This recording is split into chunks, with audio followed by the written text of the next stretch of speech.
Vos ennemis ne sont pas forcément les nôtres. Nous n'avons pas besoin de détester ou de rejeter ceux contre qui vous avez des différends commerciaux ou industriels juste pour vous faire plaisir. Ils peuvent même, dans certains cas, être nos meilleurs alliés.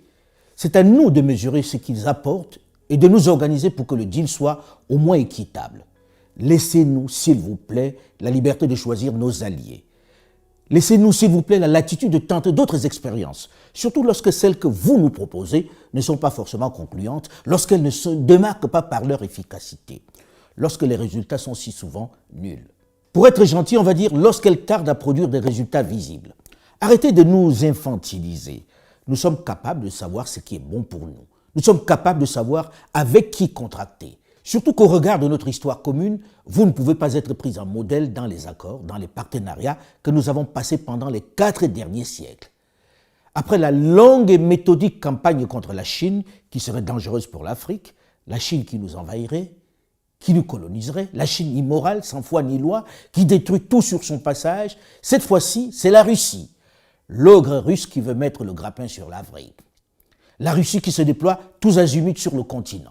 Il faut absolument se méfier d'elle. Il faut faire attention à ce Vladimir Poutine qui n'est pas un démocrate, à Wagner et ses mercenaires, à ces seigneurs de guerre qui ne comprendraient pas l'Afrique, qui ne respecteraient rien, des sanguinaires qui ne comprennent pas la psychologie des Africains, qui tuent femmes et enfants dans les campagnes sans distinction sur leur passage, qui manœuvrent maintenant pour s'accaparer les richesses minières de la Centrafrique et du Mali. Waouh! Quel sombre tableau! Merci pour le conseil, c'est gentil. Mais on a aussitôt envie de répondre, n'est-ce pas ce qu'ont fait les Européens sur le continent pendant les 400 dernières années?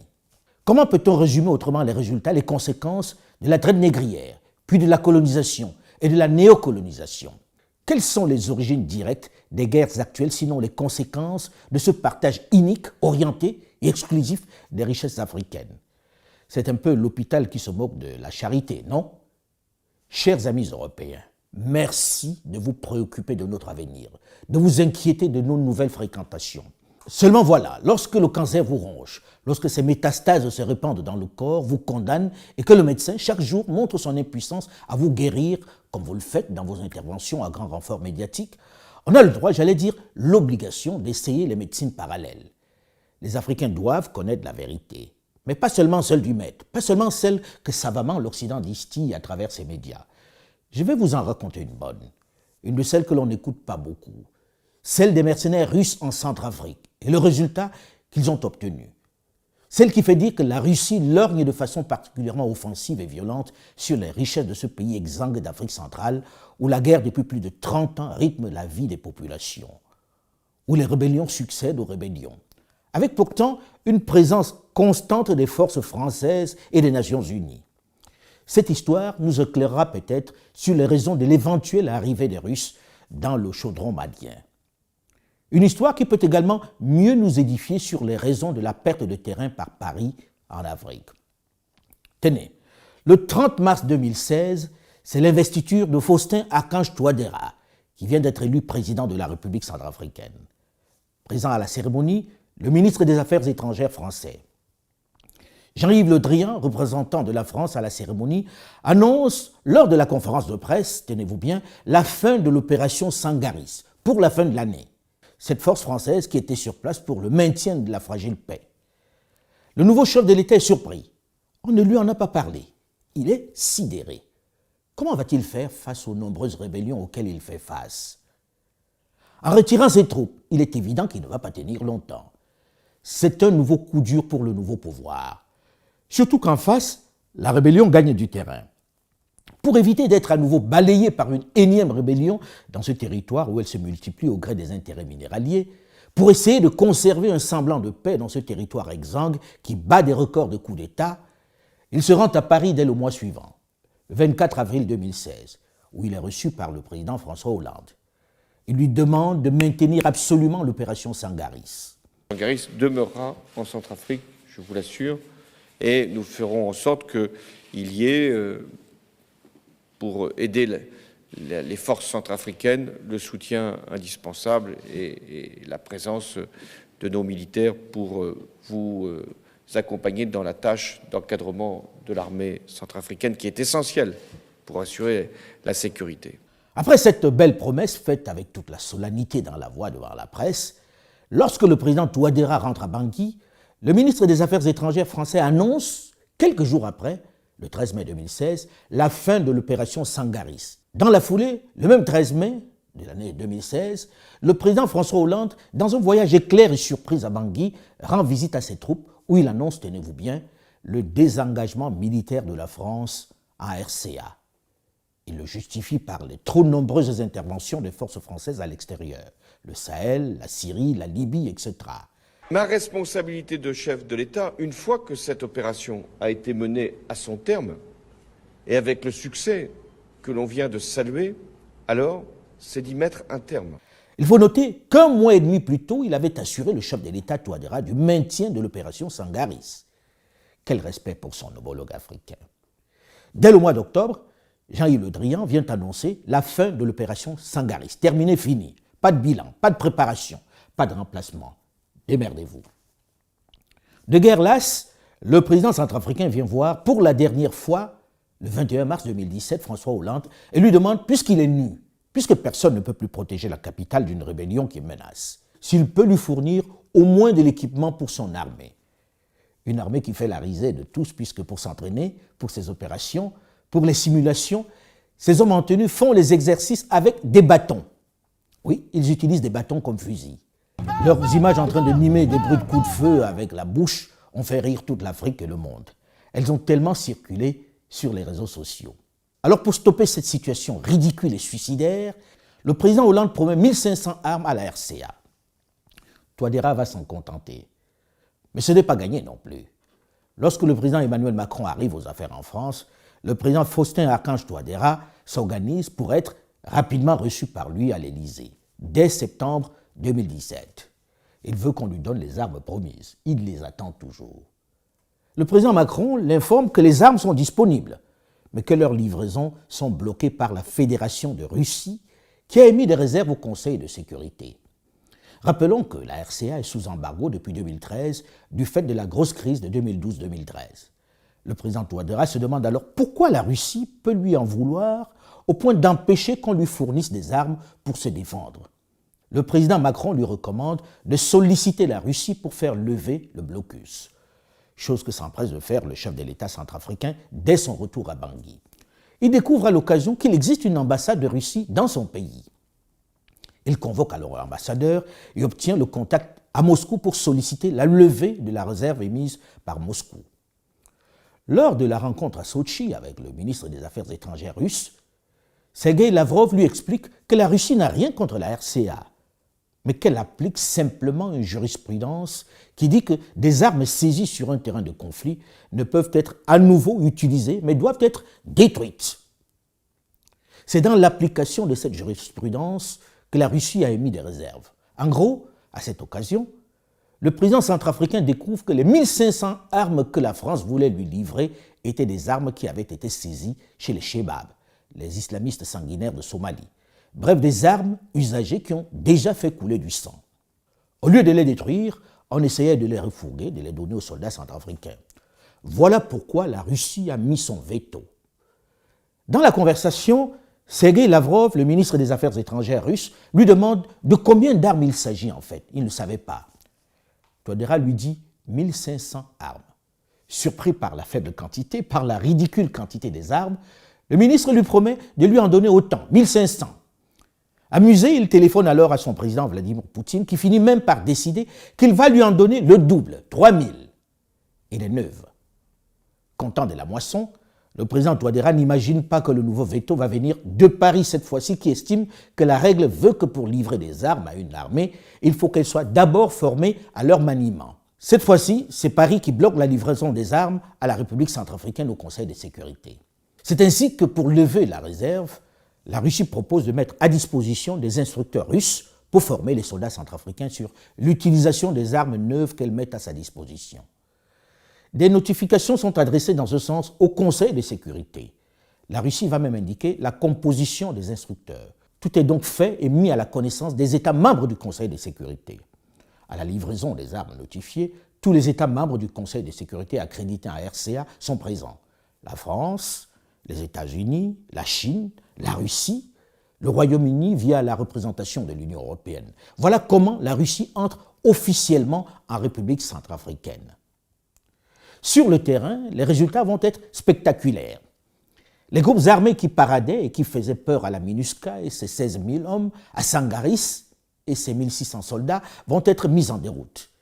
Ce qui n'avait pu être fait en 8 ans va être obtenu en 4 ans, avec entre autres le soutien de l'armée rwandaise en appui. Bien sûr, cette situation suscite des accusations de violation flagrante des droits de l'homme, avec des exactions sur les populations. Assurément, il y en a eu. Il y a eu de grosses bavures dans certaines zones de conflit.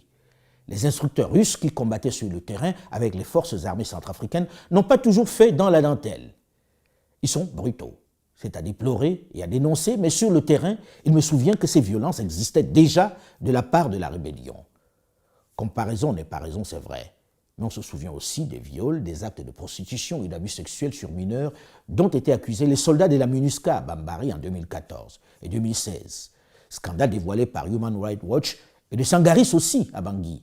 L'affaire est d'ailleurs encore pendante devant la justice. C'est vrai que les autorités, les organisations sous-régionales et l'Union africaine doivent être particulièrement vigilantes sur le comportement des soldats ou des mercenaires de Wagner. On ne doit pas les laisser se livrer à des exactions sur les populations, pas de blanc-seing. Ils ne doivent pas jouir d'une quelconque complaisance. Si la presse internationale met surtout en avant les violations des droits de l'homme, mais également et surtout l'arrivée des mercenaires russes dans cette affaire centrafricaine, il faut reconnaître qu'en peu de temps, sans tambour ni trompette, ils ont considérablement fait reculer les rébellions. Mais à Paris, le président centrafricain est devenu un paria, celui qui a fait venir les mercenaires, celui qui est en train de livrer les richesses de la Centrafrique à la Russie. Bizarre. À aucun moment, personne ne rappelle que c'est Paris, c'est le président Macron lui-même qui l'a mis dans les bras de la force Wagner, que l'on présente partout comme des supplétifs qui agissent pour le compte du Kremlin. Si on avait maintenu Sangaris sur place, il n'aurait jamais pensé à faire recours à eux. Si en retirant contre son gré Sangaris, on lui avait donné des armes, il n'aurait jamais eu recours à cette force. La nature a horreur du vide, n'est-ce pas? Le président Touadéra a simplement eu une réaction humaine, patriotique sur ce coup. Son principal souci, sa mission est de sauver son pays des rebelles qui déboulent de partout. C'est d'y ramener une certaine paix. Or, les multiples forces internationales qui se sont succédées ici n'ont pas brillé par leur efficacité. Elles n'ont pas réussi à juguler la violence dont sont victimes les populations centrafricaines depuis des décennies. Quand on est sur le point de se noyer, on accepte même de s'accrocher à la queue du crocodile. En plus, pourquoi un Centrafricain refuserait l'aide des Russes? Ils n'ont aucun contentieux qui les oppose. Ils ne sont pas ennemis. Que les Russes veuillent faire des affaires en Afrique, c'est normal. Et ils ne le cachent d'ailleurs pas. Il y a un très bon potentiel de développement. Cela nous permet d'espérer un accroissement du commerce. Dans 4 ou 5 ans, nous pourrons au minimum doubler le volume de nos échanges commerciaux. Les choses sont claires, non? Il vient pour le business et il ne parle pas d'aide ou d'opérations humanitaires. La Russie avance ses pions depuis plusieurs années sur le continent. Elle gagne des marchés en Afrique, sans tambour ni trompette, sans donner de leçons. Elle vient faire du business. Et la jeunesse préfère cette approche de sincérité. Aux dirigeants et responsables africains d'être suffisamment jaloux des intérêts du peuple, d'être avertis, vigilants, pour ne pas se laisser berner comme cela a été le cas avec l'Europe pendant tant d'années. Mais l'heure est au business, au développement. Et la Russie fait aujourd'hui florès dans toute une série de pays d'Afrique, la Centrafrique et beaucoup d'autres, là où nous hésitons à aller. C'est un danger, ça ? Et bien sûr que c'est un danger, parce que la nature a horreur du vide. Et aujourd'hui, nous sommes en train de nous rétrécir. Enfin, les pays européens, les États-Unis sont en voie de désinfluence en Afrique. Le mot est clairement lâché là par celui qui pendant longtemps a incarné la diplomatie française et qui a été Premier ministre. Pas n'importe lequel, Dominique de Villepin. Il s'agit de conserver son influence. Ce qui se joue ici, c'est d'abord une question d'influence. Or, la France, dans ses errements, a perdu de cette énorme influence qu'elle avait dans ce pays francophone. Les anciens territoires de la communauté française. Elle doit d'abord s'en prendre à elle-même au lieu de s'attaquer aux maillons faibles.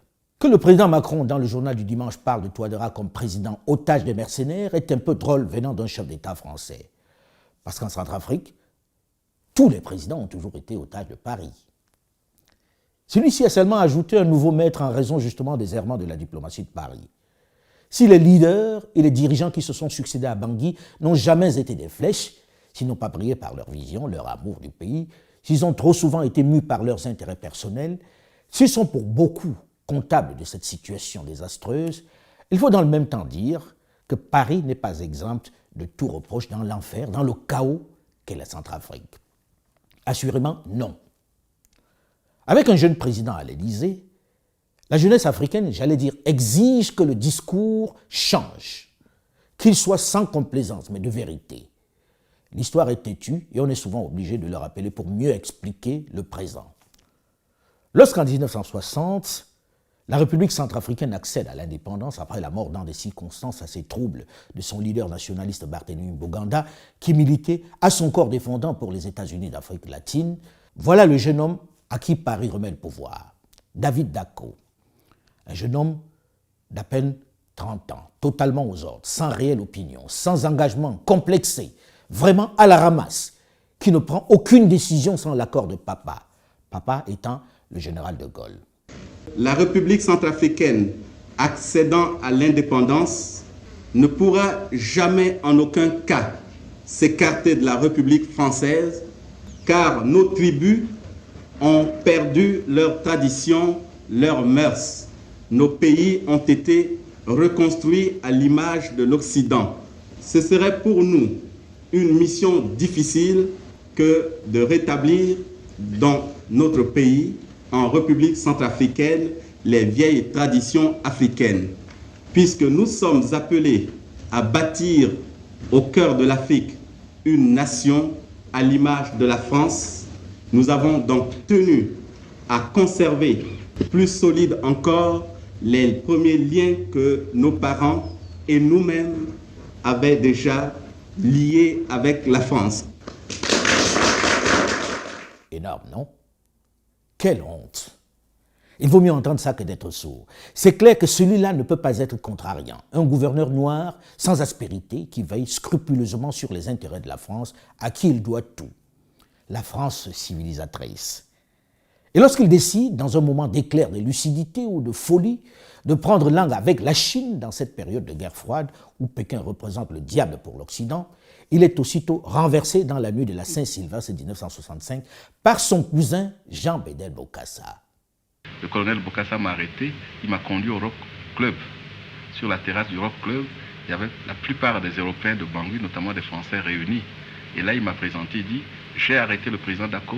Le président Dacko a vendu la République centrafricaine à la Chine, à l'URSS et à l'État d'Israël. Tout simplement parce que j'avais reconnu ces pays. J'étais parmi les premiers à reconnaître ces pays.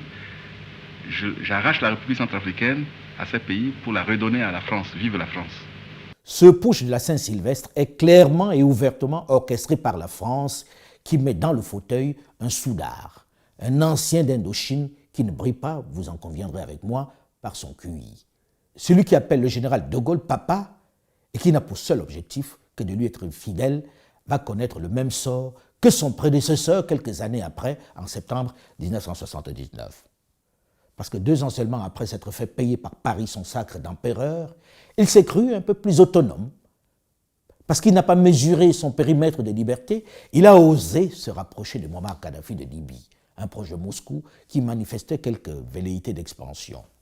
Alors sans ménagement, sans diplomatie, sans même y mettre la forme, au mépris de toute règle de diplomatie et même de bienséance, un soir du 20 septembre 1979, on a remis son prédécesseur David Dacko, qui a fait allégeance et qui irait à Paris dans un avion, un Caravelle, pour reprendre le pouvoir en Centrafrique.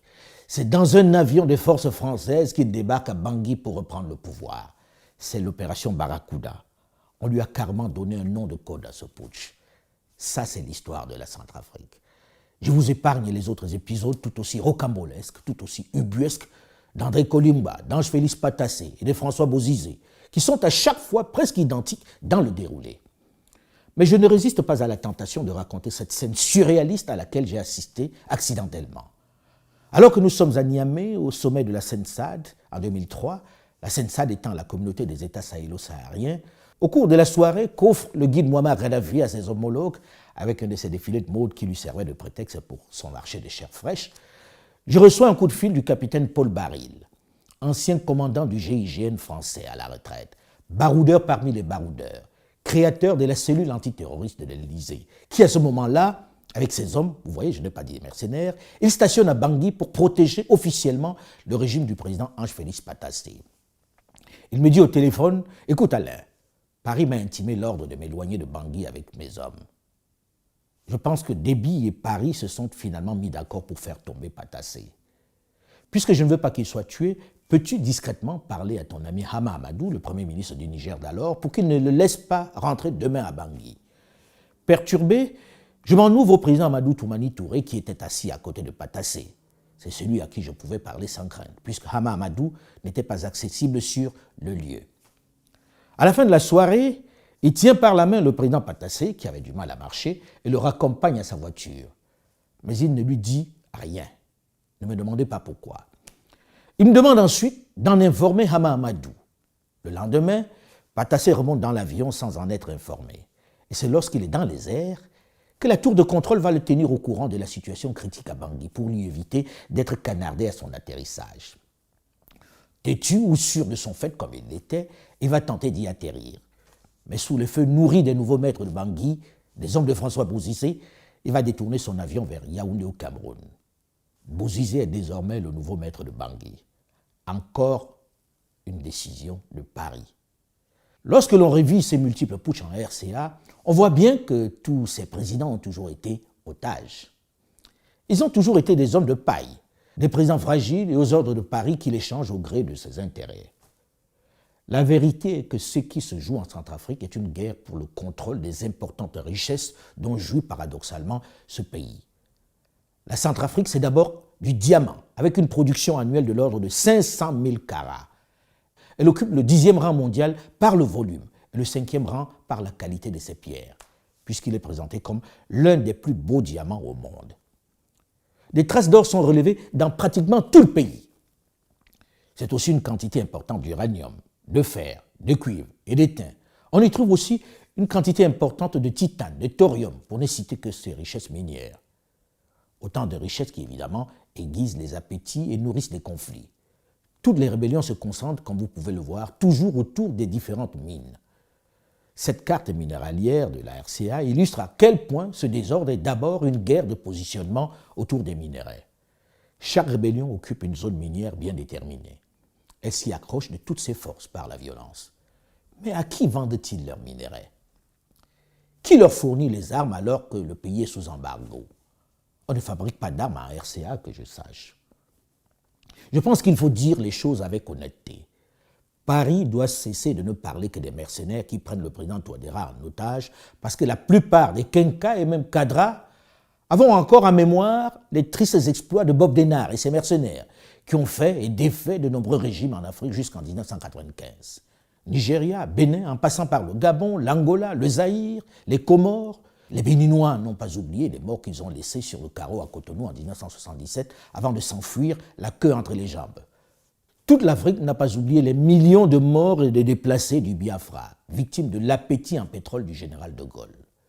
Alors peut-être au lieu de donner des leçons, le président Macron, qui est d'une autre génération, devrait séduire par des propositions concrètes, des solutions, des offres de partenariat clairs et précis, qui puissent séduire une jeunesse décomplexée, qui veut des résultats, une jeunesse avide de changement, avec un logiciel plus mondialisé. C'est peut-être de cela qu'il faudrait parler. Parler de développement en commun. Séduire sans essayer de diaboliser l'autre, parce que la démarche est carrément contre-productive. L'Afrique s'ouvre plus que jamais aux autres sans complexe, même si la plupart de ses dirigeants sont à la traîne. Et elle n'entend plus se faire dicter une quelconque conduite. Le développement est son idéologie, la seule, l'unique. Les autres concepts importés sont désormais analysés et critiqués sans complexe par les jeunes. Ils ne sont pas comme ceux de ma génération qui étaient des éponges et absorbaient toutes les idéologies et concepts de façon religieuse, sans recul. Ils n'ont pas besoin d'appliquer tous les modèles importés et appris dans les grandes écoles occidentales. Ils savent faire la synthèse. Ils savent définir ce qui est bien pour eux. À la France de s'y adapter, au risque de perdre toute son influence. L'heure des leçons de morale est révolue. Et je pense que ce concept d'amis et d'ennemis est une chronique que je vous proposerai dans quelques jours. One of the mistakes which some political analysts make is to think that their enemies should be our enemies.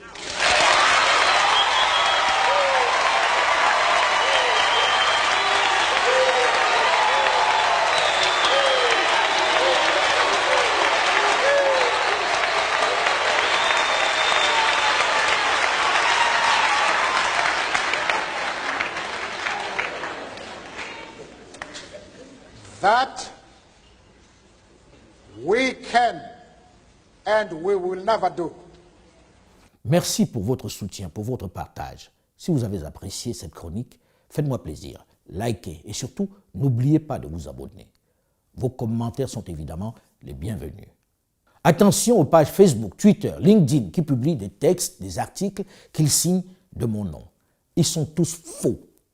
Je n'en possède pas et je ne vous solliciterai jamais pour un quelconque deal commercial. À bon entendeur, salut.